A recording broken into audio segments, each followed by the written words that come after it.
pagi. Saya akan menjelaskan mekanisme gerak otot dan proses melepas dan pengambilan energi oleh Yehezkiel Enrico Ferdinand nomor absen 34 dari kelas 11 MIPA 2. Sebelum saya menjelaskan tentang mekanisme gerak otot, saya akan menjelaskan sedikit tentang struktur aktin dan myosin. Aktin memiliki polimer filamen yang panjang. Struktur globular atau yang disebut G-aktin terpilih spiral berbentuk double helix dengan diameter 5,6 nm. Myosin terdiri dari dua rantai berat yang identik dan dua pasang rantai ringan. Rantai berat berpilin membentuk ekor, sedangkan penonjolan kecil pada ujung rantai berat membentuk kepala yang berfungsi untuk mengikat ATP dan mengikat aktin. Selanjutnya saya akan menjelaskan tentang mekanisme gerak otot.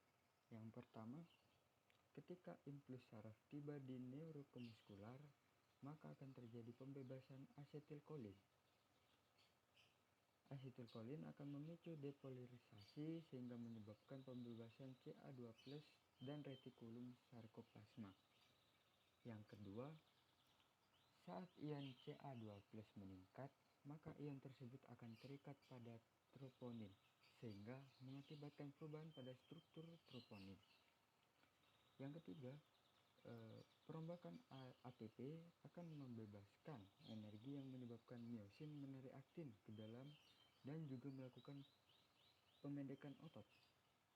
Dan yang keempat, myosin akan terlepas dari aktin, kemudian jembatan aktomyosin akan terputus saat molekul ATP terikat kepada kepala myosin. Yang kelima, proses kontraksi pada otot akan berlangsung selama terdapat ATP dan ion Ca2+. Ketika impuls terhenti, maka Ca2+ akan kembali ke retikulum sitoplasma. Selanjutnya, saya akan membahas tentang proses melepas energi dan pengambilan energi. Untuk berkontraksi ini, otot memerlukan energi yang berawal dari ATP dan kreatin fosfat. Saat berkontraksi, otot membutuhkan energi dan oksigen. Fase kontraksi disebut juga fase anaerob karena energi diperoleh dari penguraian ATP dan kreatin fosfat yang berlangsung secara anaerob. Proses kimia yang terjadi adalah kreatin fosfat plus ADP sama dengan kreatin plus ATP. Pada saat kontraksi ATP terurai menjadi ADP plus fosfat plus energi, dan ADP menjadi AMP plus fosfat plus energi. Pemancaraan zat tersebut dalam keadaan anaerob. Energi pembentukan ATP berasal dari pemecahan glukogen atau gula yang dilarutkan menjadi laktasidogen yang kemudian dipecah menjadi asam laktat dan glukosa secara anaerob. Saat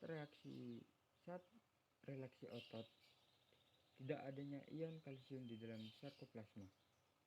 Ion Ca2+ dibebaskan oleh unit troponin tropomyosin bergeser kembali ke posisinya menutupi tempat pengikatan jembatan silang aktin sehingga aktin dan myosin tidak lagi berkaitan di jembatan silang.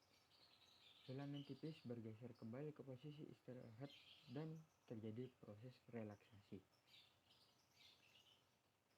Sekian dari saya, kurang lebihnya mohon maaf apabila ada kesalahan. Terima kasih.